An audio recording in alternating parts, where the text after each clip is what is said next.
Alright guys, alright, eto na, bumabaha na ng isda dito sa amin. Yorme, kumanda ka na sa pagkikilaw. Yes, alright.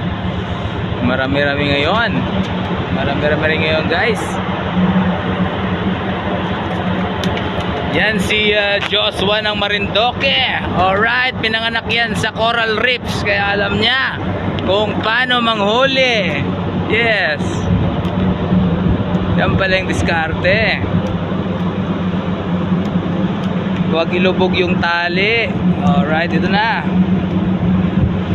Yan na naman. Joshua, ikaw na.